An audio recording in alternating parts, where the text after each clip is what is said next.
Hello YouTube, welcome to MTGA, and today we are going to have a look at Nahiri Forged in Fury in Historic Brawl. This deck aims to win by equipping a single or a few creatures with strong equipments and swinging in and killing the opponent. So, new commander, Nahiri Forged in Fury, a 6 mana 5/4 with affinity for equipment. This means that for each equipment in play, Nahiri costs 1 less, and this can also reduce the commander tax. So if Nahiri dies, costs 8 mana, you have 6 equipments in play, only costs 2 mana.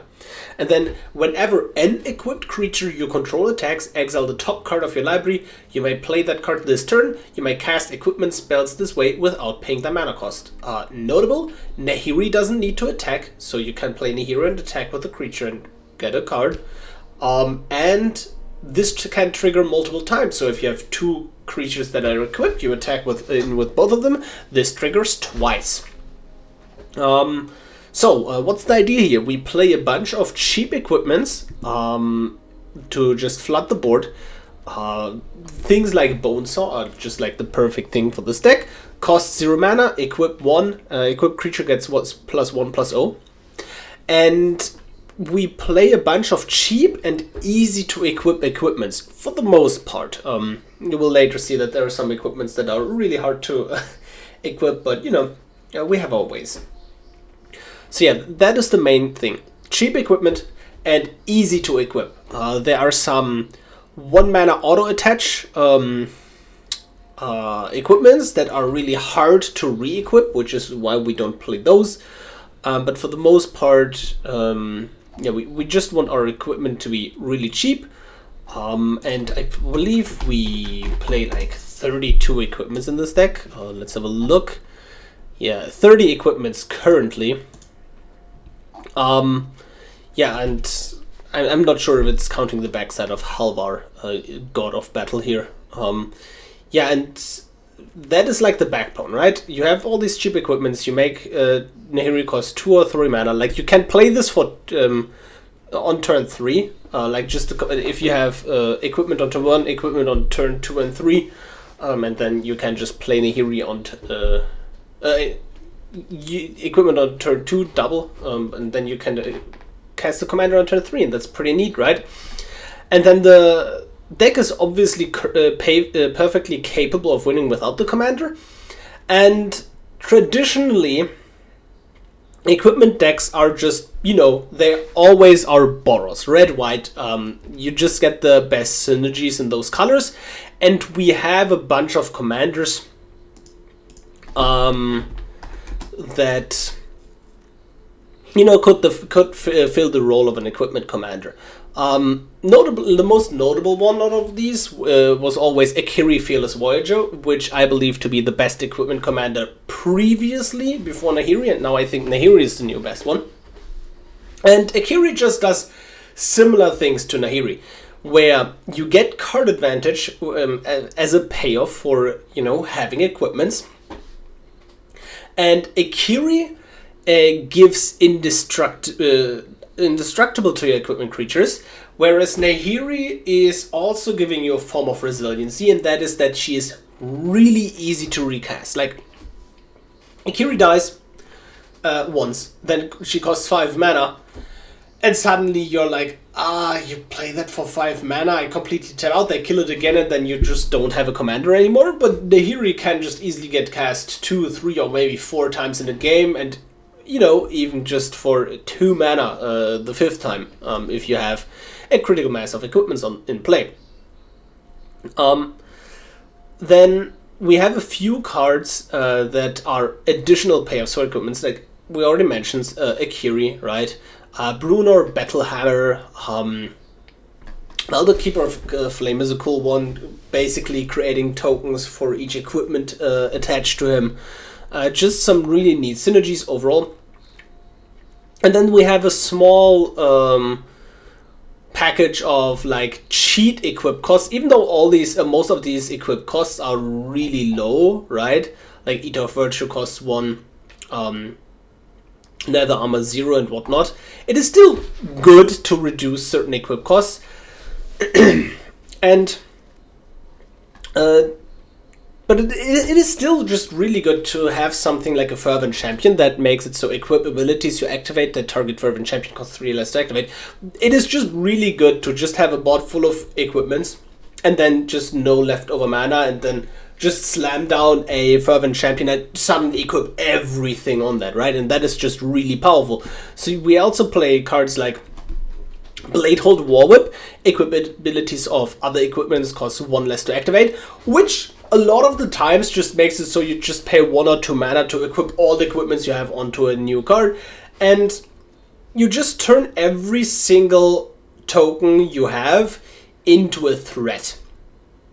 Right? That is essentially what you're doing in an equipment deck. You turn everybody that you, like every piece of cardboard effectively, into a huge threat, and they have to remove everything. Otherwise, you just say, hey, equip everything on here.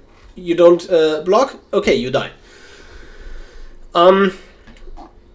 Yeah, so the big challenge in constructing a deck like this is getting enough equipments. We're currently on 30, which I would consider to be on a low end. I would love to go up to 35. You also need enough creatures, because otherwise you just don't have a critical mass of creatures. It says right here 22, but we have slightly more thanks to equipments like Barbed Batterfist that create a token when they enter and attach themselves to that token. Like, those effects are really good because they reduce the cost of Nahiri and also just immediately equip to a creature. So if you go like a 4 Mirrodin card on turn 2, Nettle Cyst as a living weapon, essentially the same effect, right? On turn 3, and then you can play for turn 4 Nahiri. If you also played a 1-drop on turn 1, for example, you'd swing it with both 2 creatures and then immediately get 2 cards off the top. The only downside to Nahiri is that you can't, like, you have to cast the spells now or wait. Like, you can't play them in your next turn like you can usually do with these kinds of effects, right? So that is always a bit tricky. But other than that, it is just a really nice play pattern. Yeah, but again, that is a challenge. Just balancing the amount of creatures. I would love to have slightly more creatures. I would love to have slightly more equipments. But the only cards that are not equipments and not creatures, right? Let's search. Are these, and I think all of them are really necessary for the deck. Like, these are just equipment tutors: Fighter Class and Forging the Tyrant Sword, right? Nahiri gets equipments. Rebel Salvo is good interaction. Like, all of these are just good interaction otherwise, and you really need all of these pieces of interaction. You could also play a bit more interaction with like Portable Hold and whatnot. I think there is definitely some potential to be explored. This is what we're running today. So yeah, if you enjoy this kind of content, like the video, subscribe to the channel, and join the Discord. Great discussions, and especially for this deck, to be honest. I think this deck is not like this is a kind of deck that is really hard to get right. So yeah, expect some discussion on the Discord there if you're interested in this deck. Anyways, let's play some Nahiri Forged in Fury. We are ready to play the mirror match against Nahiri Forged in Fury. Curse of Silence is not really amazing in this kind of matchup, honestly, but we just have a 1-drop into double 1-drop play. I quite like that. So let's start with...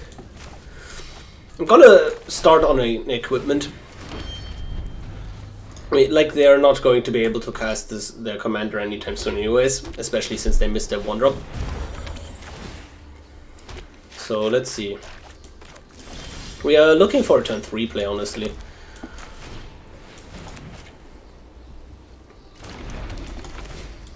Curse of Silence.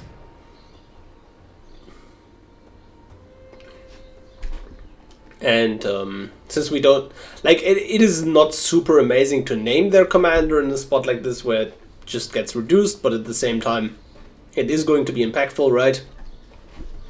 and we don't know anything else.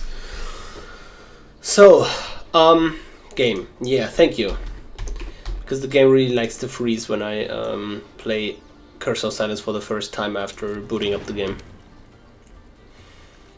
Would have been tragic if we'd accidentally targeted ourselves, right?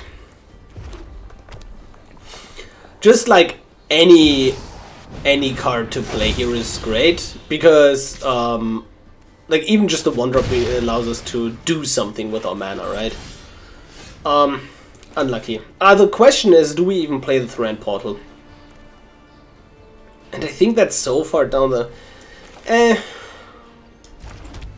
let's do it. Okay. It just like... It sucks that we have to pass the turn here on 3 mana without doing anything. Basilisk Collar is good in this matchup. Let's just play a Nahiri, Hero of Ancients. And so we could just minus and then Nahiri dies, right? I think we can just go ahead and plus and attach the more expensive equipment here. And then next turn we can play Nahiri Fortune Fury, attack in with this. And Hedgewitch's Mask. It's really cool here, because it just makes it really unfavorable for the opponent to block most of the time. Although, yeah, Basilisk Collar is pretty good. They can sacrifice it. That's pretty cool, honestly. Do we just minus now? I kind of like that, honestly. Yeah, let's start by minusing. I'll be back to finish my work. Let's have a look. Equipment and or warrior. We can only take one of these then.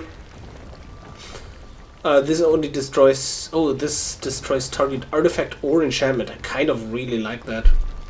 Otherwise, we can take Rabbit Battery, Bladehold War Whip.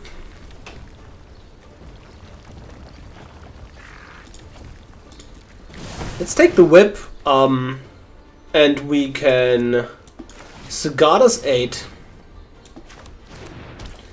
and that is going to be really annoying for them.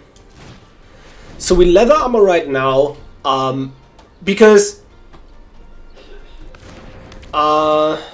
we can then equip this. Yes, and now they can't sacrifice this token thanks to the Mask of Immolation, and it has Death Touch, so it can ping down the core warrior.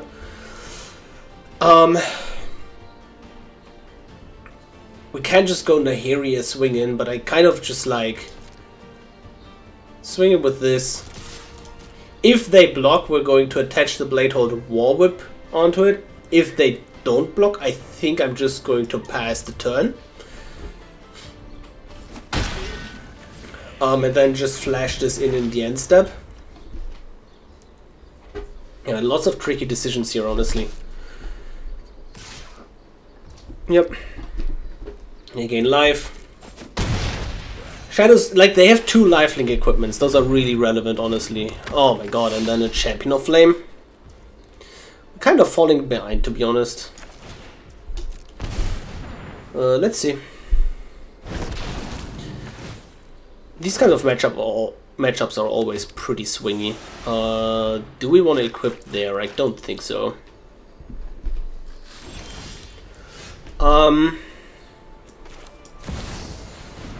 Nahiri, Fortune Fury.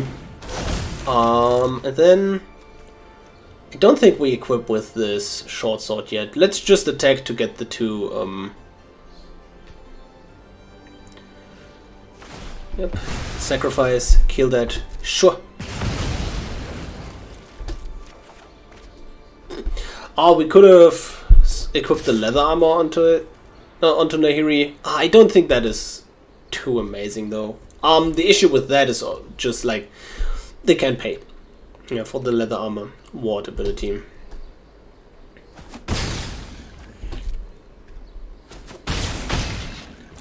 And let's just replay Nahiri.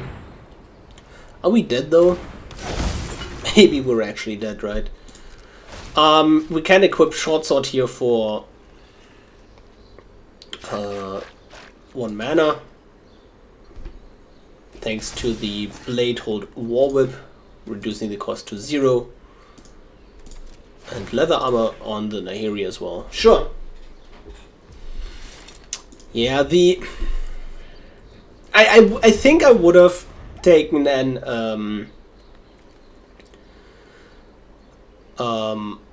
I would have loved to take the Crowbar that destroys an artifact. Oh wow. I would have loved to take the Crowbar that destroys an artifact, but given that they had 2 separate lifelink equipments which are really good in a race here, I think that was just not good enough. They were choked on white mana, but I think they just had a really good setup here, right? Like just Shadow Spear, Basilisk Collar, swing in with both of these. Force me to block again here. I think the game was not over. We would have definitely absolutely gotten destroyed if the opponent drew a white mana there. GG. We are ready to play against Joda, Archmage Eternal. So we want to have a fast start. Oh boy. We're gonna keep that. We just need 1 creature to be honest, but we are going to keep this. Sigarda's 8 and Colossus Hammer. Colossus Hammer is the unplayable equipment, unattachable equipment I talked about earlier, right? We have like 3-4 ways of actually just cheating the equip and then just a bunch of ways of reducing equip costs, so this is a really threatening equipment. And Sigarda's 8 is actually the best of these kinds of effects, right?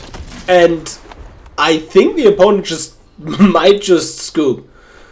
Because we are going to swing in for a ton of power. 16 power. So plate armor that attaches to Jor Kadim. Colossus Hammer that attaches to Jor Kadim. Swing in for 15, draw a card. Swing in for 16. Opponent down to 9. And we present lethal with interaction up on turn 4. Lantern of Revealing, yeah, that is a good game, opponent. Yep. Attach it. Soul Partition this. And swing in for 17. Yep, and that is the game. That's what equipment decks can sometimes do to you. Yeah, well, GG. We are ready to play against Halvar Jubilant Brawler. Elves. I like this hand. I like this hand a lot. The question is just, what do we lead on? Skrelv versus Inchblade Companion. And does it even matter? Okay.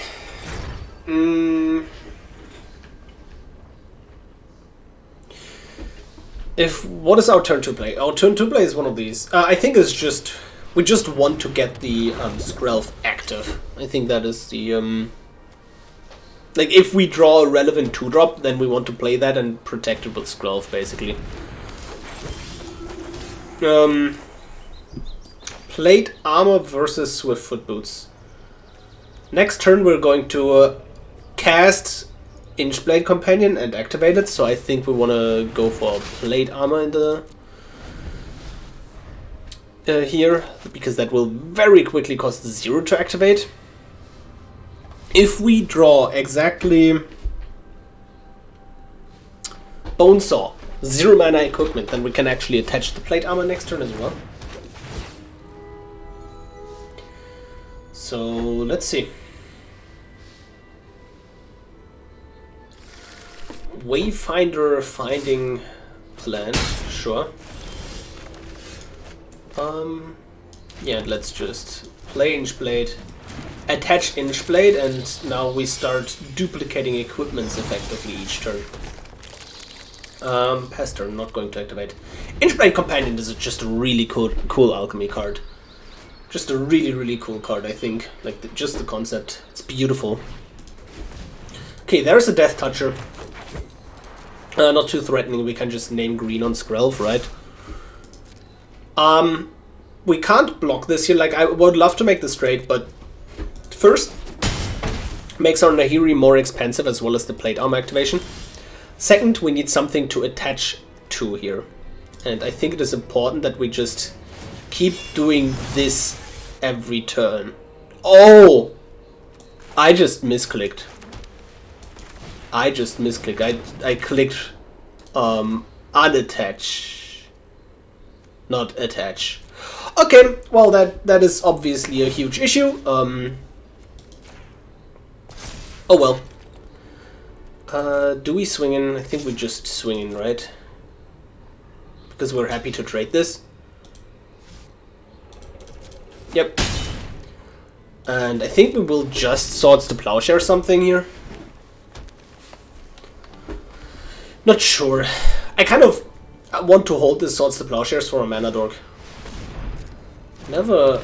Oh, so they're on beatdown elves, right? Yeah, so I think it is important for us to stop the beatdown. Do that? Or the... Yeah, let's just do that. We're going to reduce the power. I think I just straight up think that we're going to be grinding better than them.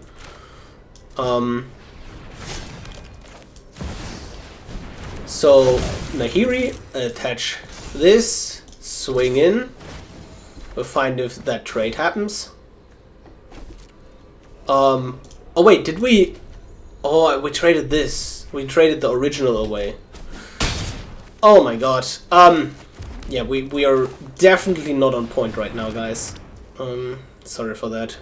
I think we want the ward ability on Skrelv.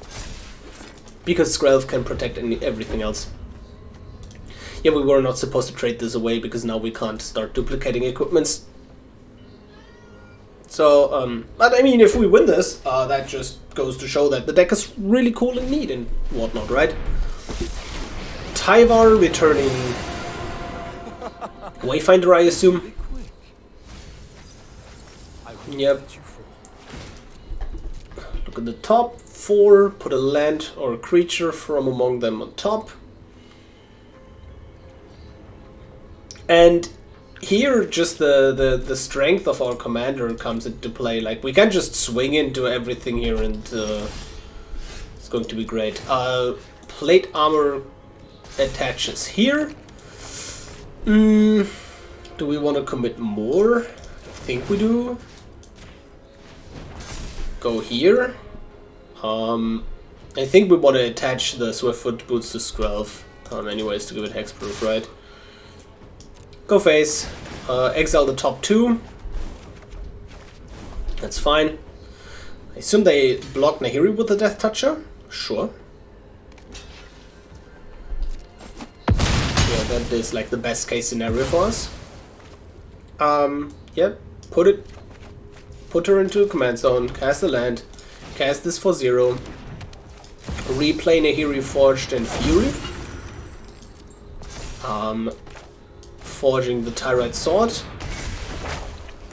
And we currently cannot attach the plate armor to Skrelv, otherwise this dies. But we have one more token, and we're going to use that token actually to put Swiftfoot Boots on Skrelv. So now Skrelv has hexproof, and Skrelv can give everything else hexproof effectively. So that is pretty neat.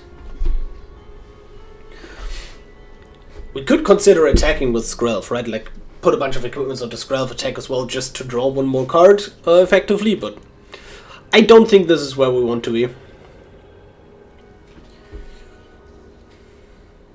Yeah, and yeah, there's some really cool and neat equipment, right? For example, Inventor's Goggles, right? Just 1 mana equipment. +1/+2 equip 2. It's not the best. It's not the worst rate, but whenever a Whenever an Artificer enters the battlefield under your control, you may attach Inventor's Goggle to it. Turns out our commander is an Artificer. Pretty neat. GG. We are ready to play against Perforos, Bronze Blooded.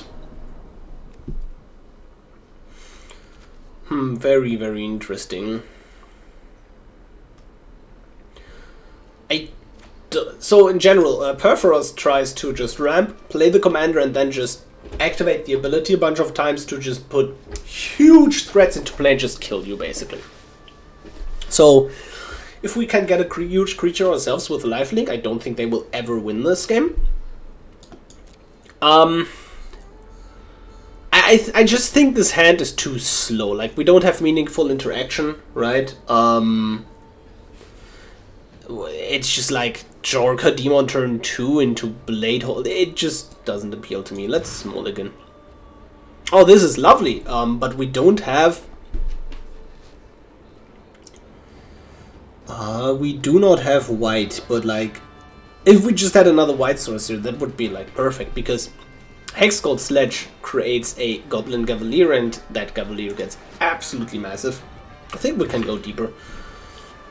Yeah, that is fine. Can we ship a land? I don't think I want to ship a land. So how does this hand look? Do we need a Sigarda's 8, honestly? Do we need a Sigarda's 8? Like, Sigarda's 8 just speeds up our plan, but like... I look at these two ramp towards Nahiri. And I think we can't afford to miss land number 3 in this spot. And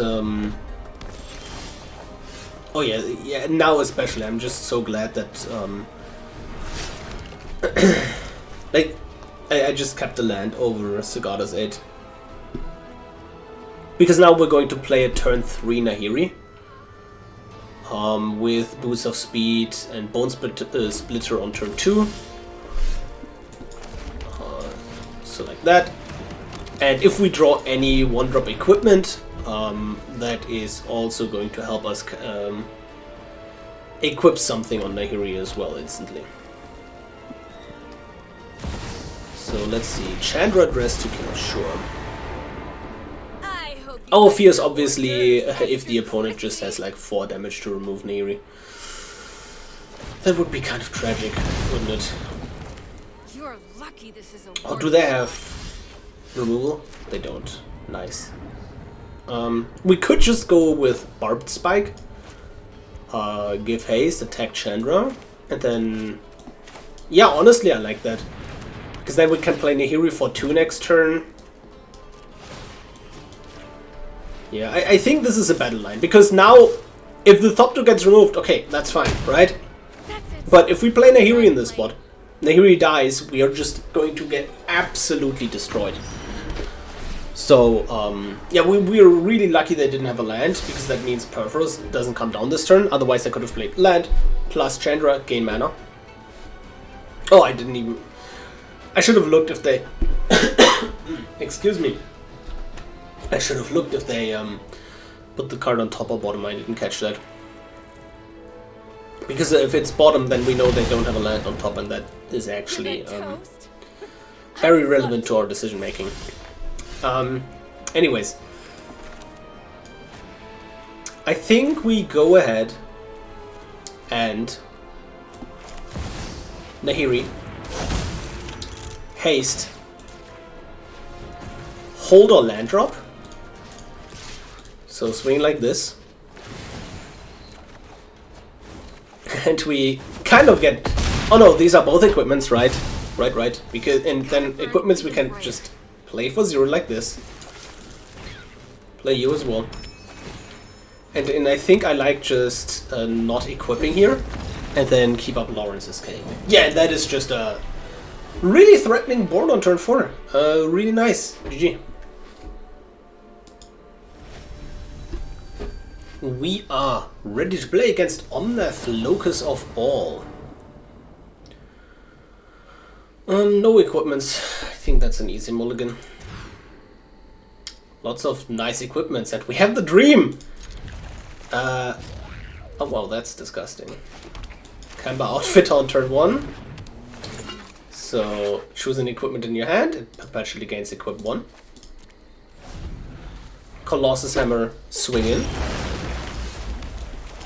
And swing in for 12. Yup, opponent. And if we... yeah, that is... I mean, I just quickly want to say, I did it twice in this video and never in my testing. But yeah, Colossus Hammer is good on turn 2. GG. We are ready to play against Thalia, the Gitrog monster.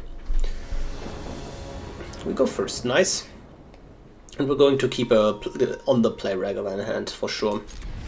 The commander is kind of annoying, just the first strike death touch creature on defense is really hard to deal with, to be honest. But if the opponent just doesn't have anything here, we are good to go. Looks like we are good to go. Oh my god! Oh my god! Look at this. We also play this. It's a great card. We're going to equip a Ragavan on the Sword of Frontier. No, but if we didn't get anything relevant off the top to play from there, right? We would have probably just went up with a Citizen's Crowbar to stay mana efficient and just plain equipment, because I don't think the Jokadim would have been too amazing here. And then we really wanted an additional land here so we can just really commit to the board, right? Just vomit out our whole hand and then just swing in. Yeah, that was the idea. But also just Sword of Frontier, equip it to Ragavan. Now we're drawing additional cards each turn, hitting all land drops, getting cards from the opponent. It's great. It is absolutely beautiful. GG. We are done with the games. I hope you enjoyed them as much as I did. And that is Nahiri, Forged in Fury in Historic Brawl. In my opinion, the new best equipments commander. Because at the end of the day, as an equipments deck, no matter your commander, you still need the critical mass of everything. So your commander kind of needs to operate on a different axis than the rest of your deck. What do I mean by that? If you have a creature that wants to be equipped, for example, Jorkadim in your command zone, or, you know, a Sram, Senior Edificer, for example, then you have your deck full of equipments, you have very few threats, your Sram dies and you cry and you lose the game. If you have, I mean, that is just a stretch, but if you have an equipment in the command zone, just hypothetically, right, I know this is not a great idea, but if you have an equipment in the command zone, then you play a bunch of creatures that have payoff. You have an equipment, but then you don't have enough equipment, so you need to play a lot of equipment. And then why do you play an equipment in the command zone? Because you have you already have so much equipment so many equipments in the deck. So that also kind of doesn't work. So you need a lot of equipments. You need a lot of creatures. And then why do we need our commander? Mostly card advantage, right? No, I mean, circling back to the original example, but like Jorkadim is actually a decent equipment commander just because Jorkadim gets card advantage. The issue with Jorkadim in the command zone is that he needs to attack himself. Akiri kind of went a step further. You can play here, attack with another creature, draw a card immediately, and you can protect.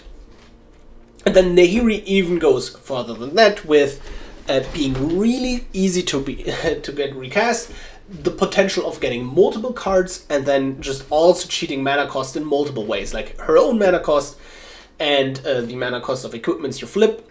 And turns out, bunch of lands, bunch of equipments in the deck, so you're really likely to just, even if you just attack and haven't met your land triplet, you're really likely to be able to play the card, either the land or equipment off the top, which is really, really great. So yeah, I think Nahiri is here to stay. Overall, equipment deck still lacks something, and that something is just consistency. Like the power, not even doing the thing, but the power level each game varies by so much. where we got the absolute nuts with a turn to hammer equip on a Kemba outfitter, and the opponent was just like, okay, I'm sitting here and I'm dead while I'm playing my second land, great, right? And then other games you just have turn 1 mana equipment, turn 2 2 mana equipment, turn 3 maybe a 3 mana equipment, which is fine, but it is definitely not amazing, right? So you have a varying degree of power level there, and that will only, I mean, eventually we will get more better and more good equipments, but it will take a while. But if you're playing this deck on a budget, this problem will just get amplified, right? But nonetheless, I think you can play this deck on a budget. It is just like, it is. And the issue is that the good cards you kind of really want for this deck are only good in equipment decks, aka the equipments. Like, that is the crux of the problem. If you play an equipment deck, you gotta craft a lot of good cards that are only good in this specific archetype, right? More so than other decks, right? If you play control deck, the cards you want to craft are removal, and then you use removal in other decks, but not so much with equipment decks. This deck, on a budget, these are the rares and mythics. Cut the utility lands, as usual. Mana fixing, you can keep some. It's really, really nice to, like, just one dual land, and it gives you so much flexibility if it's in play, so it is really great to have them. I don't think you need them, but it's also definitely noticeable. And I think just cut the interaction if you're on a budget, right? So like everything like this, you don't need any of these because don't need to interact with them when they're dead. You can there are some cards that you can play over these, but for the most part it's just probably not worth it to do so. Yeah, just kill him. Just kill him is the plan, right? So, and then for the rest of the cards, I'm not sure. I'm not sure. All the cards you see here, like, okay, Sigarda's 8 is not really needed. You want to put in equipments and cards that want to be equipped.